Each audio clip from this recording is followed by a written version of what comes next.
Hey, friends, welcome back to the She Thinks Big podcast. And today's episode is for all of you who have been in business for a while, 5, maybe even 10 or 15 years, and you still feel like you haven't arrived or something's missing. And I'm going to guess that you've probably built something really good, but you're wondering maybe why it doesn't feel great. And you're not new at your craft, but something is keeping you from taking that next level leap. And that is exactly what today's guest, Jennifer Holaday, experienced. And she was running and still is running a solid business. She has clients, she has traction, she has a reputation, but under the surface, until a few short months ago, she kind of felt capped. And I think it's fair to say that sometimes she feels that way still. But I invited her on today to share with you what helped her kind of break through to that next level of thinking and showing up for her business. And she and I have worked together for about, I don't even know now, 18 months or so more. And during that time, she's opened a showroom, even when she really didn't feel super ready.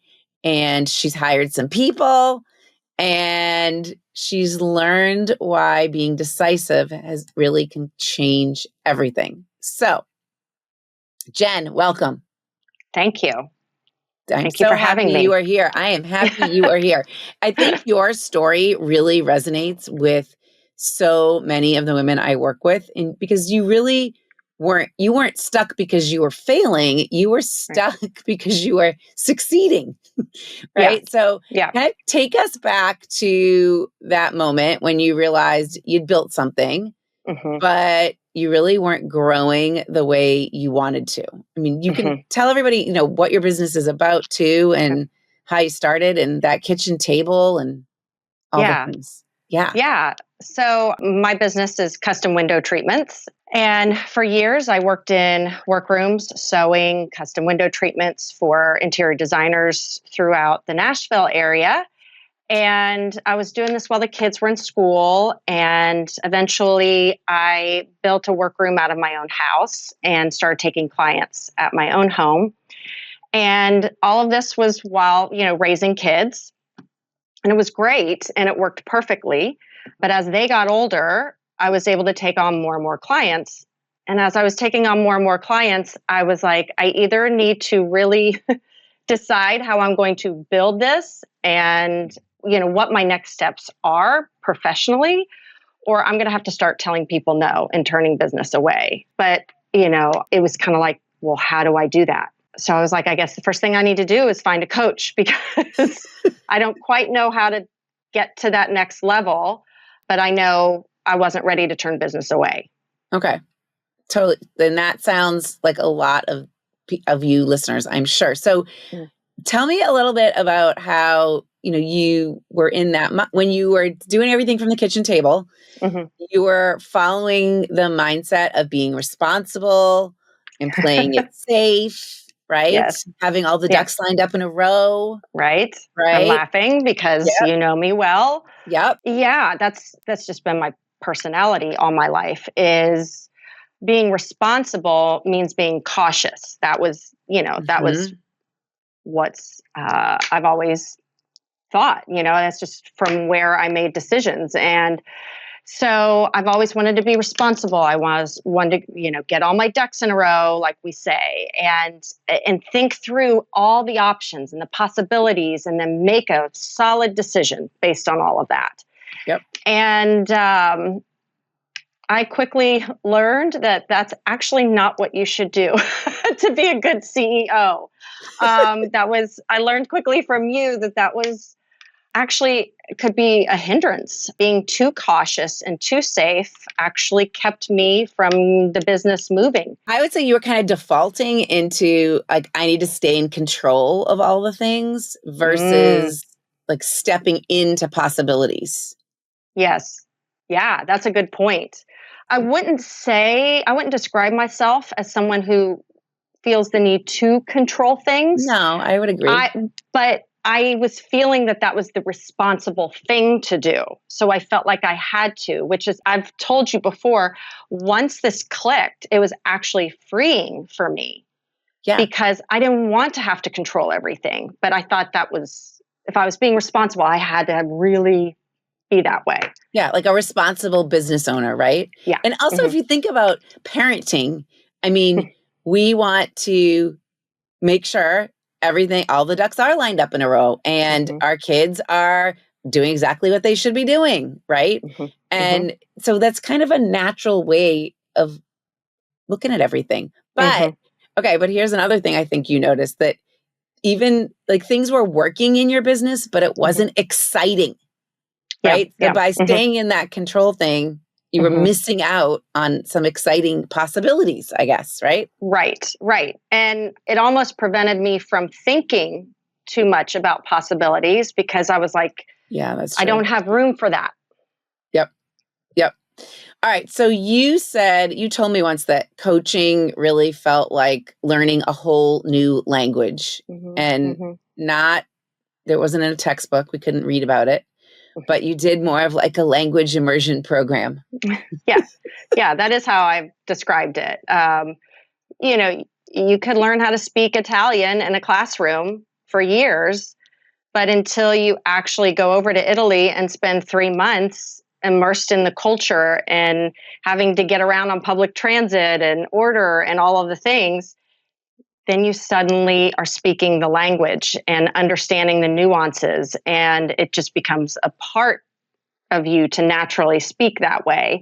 And I definitely think that that is what coaching is. And not just the coaching, but being part of the mastermind and Yeah. being around other business owners, women. Because it's like after months and months of this language, you don't even know you've learned it until you kind of hear yourself talking and you're going, oh, who is this person? Because Who this is am I? not who I was 6 months ago.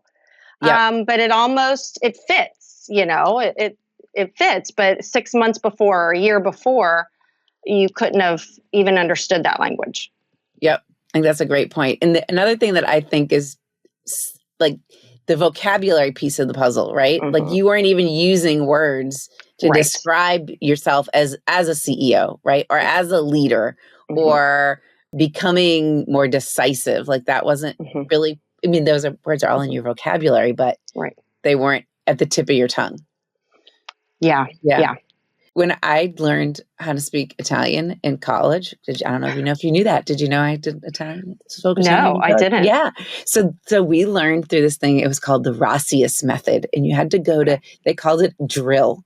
So every morning you would go at like 8 a.m. to a classroom, and there would be like a drill master, and they would. That doesn't sound very. It wasn't fun. Sound very It wasn't good. fun. But what it was like learning through repetition. Yeah. Right. And I think that's kind of another thing. In the time we've been working together, you've had things that have happened repeatedly, we'll call it, right? But I think each time it's gotten, like, you've gotten clearer faster. Yes. Yes. I like that. How you described that. Clearer, faster. Yeah. Because sometimes you got to keep learning the lessons, but you recognize them more quickly. And I've learned to pivot more quickly. Yeah. And that goes back to that being decisive.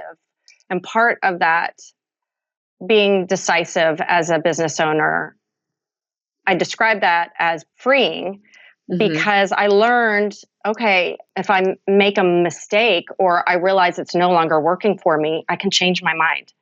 We can pivot. Mm-hmm. Like it's not, I think I was feeling this pressure that once I make the decision with whatever direction it is, that's it. I've made Mm-hmm. it and I've got to live with it.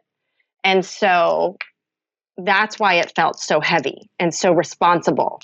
But the minute it's like, nope, make the decision with the information you have, move forward. And then if you need to change or pivot later, go for it. But there's no real time for a CEO to be dwelling over all the decisions. You make a decision quickly with what you've got and you move on. Yeah. Like CEOs don't wait, right? They Yeah. decide, they move, They pivot, Hmm. they adjust. Yeah. So true. So Yeah. true. So what kind of momentum happened after like what are some big decisions you've made? Let's get specific. Like let's share. What have you decided? What do you think? Well, as you know, when we started, I was renting a small office with an interior designer friend of mine, and she had kind of some extra space. And so I had rented, a little corner from her for a little while because I was like, it's time to get out of the house and have a space to meet with clients. But quickly, that I was like, this is not, I need more space. And it was quickly decided I needed to hire help. And so I started looking for office space to move into for just me and in my next hire. And one of the things that I had thought I would want to do down the road, and I had this dream, but it was also, I really focused on it, and it really kind of came into clarity when we did our vision to action workshop. But I was thinking, 3 years down the road, maybe I'll have a showroom, which would include all my fabric and wallpaper samples, all my hardware, a place where people can come and really be able to shop and meet with clients and have designers come in and be able to meet with their clients. But my full idea was like, that's down the road. Right now, I just need an office space. And I started looking and nothing was quite right. And there was this one space in downtown Franklin, this cute old building. And I was like, I had my husband with me that day. Just went to get coffee on a Saturday. And I'm like, well, it's probably not going to work, but let's just go check it out. The realtor said she'll show it to us. So we walk in and it's a huge space, huge. And I was like, I told her there's no way. Because it was like a back of the building, a front of the building. And I was like, I love the space, but I can't do it. And she's like, well, we've thought about splitting it in half, a front of the space, back of the space. And once she said that, I was like, oh, wait a minute here. This was not like in my plan. And, but it has a great balcony. And so my husband and I walked outside and, taking this leap to do something like this, I wanted to make sure, I had my best friend on board with me. Right. So I Yeah. kind of looked at him and I'm like, I think I want to do this. I just wanted to get his thoughts, his opinion. And he looked at me and he goes, you'd be crazy not to do this. And I was like, done. Done. So between my husband's encouragement and knowing I had the backing of you and the ladies in the mastermind, I was like, I can do this. Yep. But I would say that was very quick decision. I made that decision that day, had not planned on saying yes to anything that day. And it was basically go time. It was good too. So did it make you feel more grounded or did it make you feel reckless or did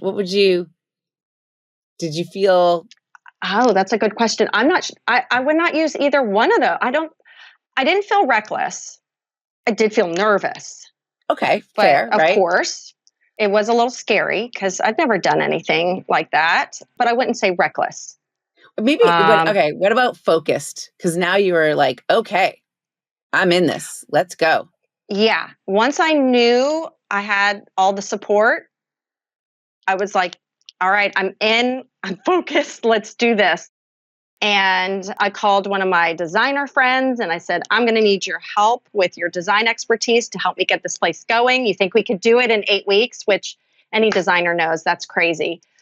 I had to get all my samples in, I had to paint. Well, I had to do everything to get ready. Mm-hmm. And it may have been a little more than 8 weeks. Maybe it was, closer to 3 months, but still the timeline was incredibly tight. But you did it. Yeah. And we did it with 30 minutes before grand opening. I was there. I can attest to this. I can attest to this. Crazy. It's crazy. Yeah. We had everything good except this whole row of shelving. And it was supposed to be delivered like a month before. They kept saying, oh, it's in Nashville. It'll be delivered. And each week was passing. It's supposed to be delivered. We couldn't find it. They couldn't find it. And so the night before, we're literally like running around figuring out plan B. And then somebody called and said, we found it. We can deliver it tomorrow morning. And I'm like, well, tomorrow morning is my grand opening. We've got a big event. Designers are going to be here. I have a speaker coming, all the things. And they're like, well, we can be there at 9. And we're like, we start at 9:30. Can you be here at 8:30? And they said, we'll try. So we crossed our fingers. Yep. And sure enough, I mean, we have photos of what it looked like at 8:30 a.m., 9 a.m., and then 9:30. And it was all hands on deck. And I had some great support, lots of help, and we got it done. And everybody walked in and had no idea that we were scurrying 20 minutes before. Who knew? Who knew? Yeah. But like, that's actually an example of you trusting, right? Trusting yourself, trusting that things are going to work out in some way. And I think like taking that leap and investing in that space became that next level business, right? And by becoming that next level business, do you think it's fair to say that you're now attracting the next level client? Yes. And I do think that was some of the conversation that was seeping into my brain of, you know, if you're waiting for the right client, you have to be the right business to attract that right client. So, you know, I'd already had several clients that I had worked with that I knew I wanted more of that type of client. And then I wanted to add more. So it did help to just decide I'm going to build it if I want that client. You have to act like the kind of business that your ideal client would hire. Yeah, right? You said that much better than I did. No, but that's like you had to sort of like, if you want to attract an ideal luxury client, then you need to be an ideal luxury business, right? And so you gotta, and you and I talked about this. Within a month of opening, I got a call from, I would say she's probably my favorite client, my favorite designer I work with. And she is like who I was thinking of when I was, not her particularly, but everything about her was kind of in that realm of ideal client. And she did not come to my grand opening, but she, you know, contacted me several weeks later and just said, hey, I saw that you were doing the grand opening. I saw that you have a showroom and I've got several projects. And she started describing the projects and she said, I was looking at you specifically because I want a showroom. I don't want to just go to a workroom. I want to go in and I want somebody to help me select all the fabrics and just take care of it all for me so that I'm not dealing with 1,000 different vendors. And I was like, great. And we did some really fun projects right after that. And she's still one of my favorite designers I work with. So it's like, build it before they come, you know, like build it and they will come. You got to build it before they come. And that's exactly what happened.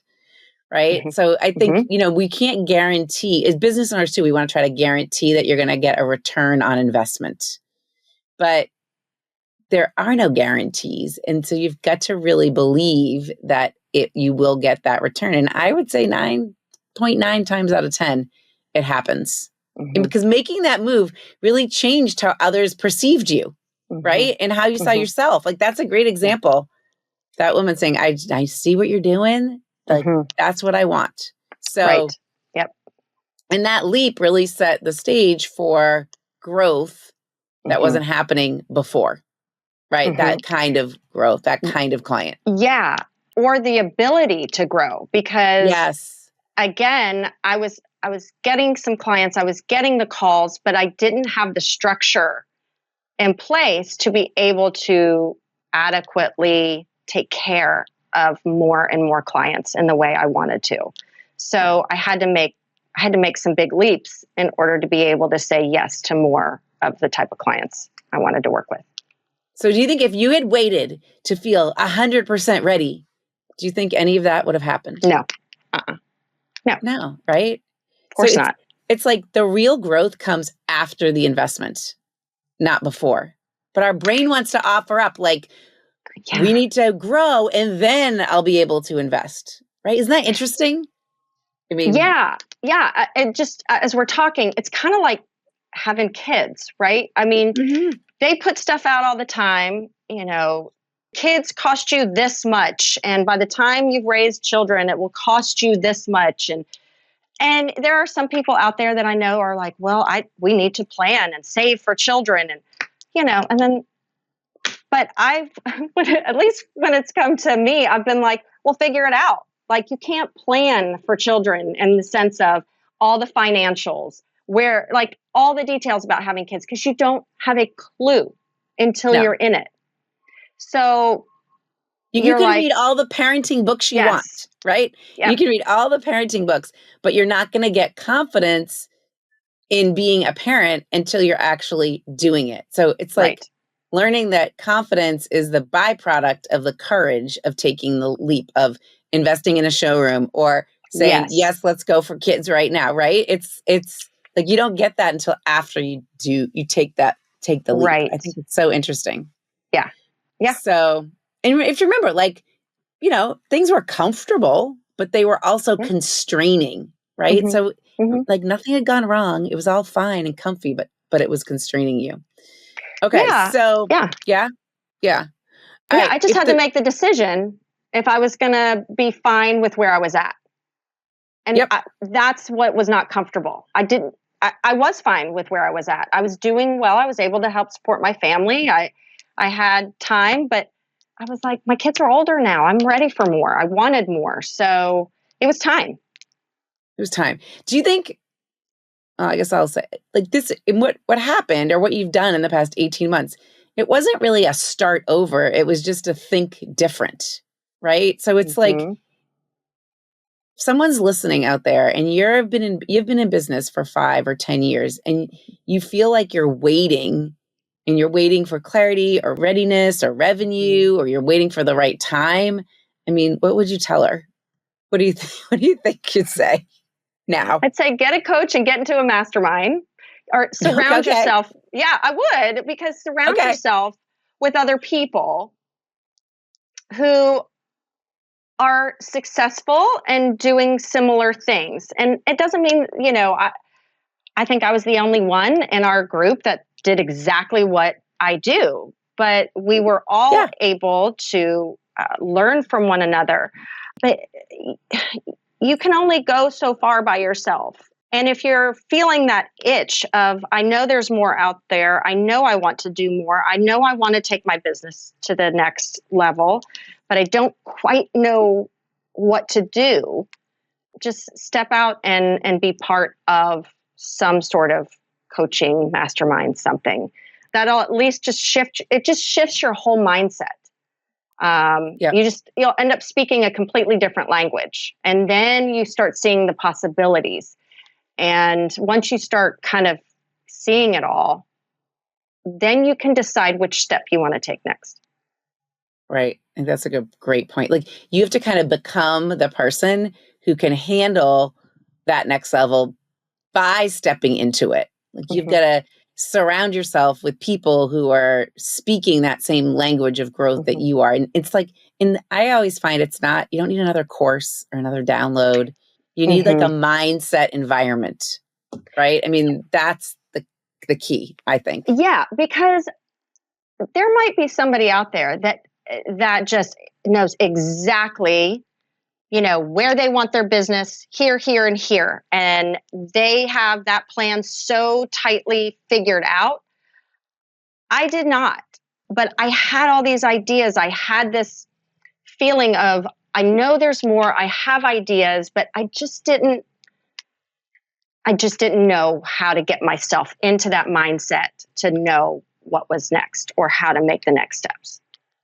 Well, you are, all the things you've done are amazing. All right. So tell us as we kind of wrap up, who Yeah. is the ideal client? Like who needs to come find you?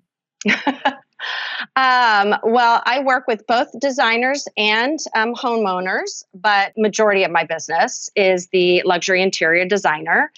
I am like an extension of the designers team. I always say it's crazy the things designers have to do. They're picking out tile, flooring, they are doing furniture layouts, they are doing like everything, and the amount of detail. is astonishing. But window treatments are its own bird. And there are so many details with window treatments. And when you're doing whole house jobs in this luxury market, you cannot afford to make one tiny mistake because that's thousands and thousands of dollars down the tube. So I say, let me be that extension of your team. I will come in. I will help you start to finish and take care of all your custom soft furnishing needs. Love it. And what if someone doesn't live in the Nashville area? Can they still work with you in any way? Yes.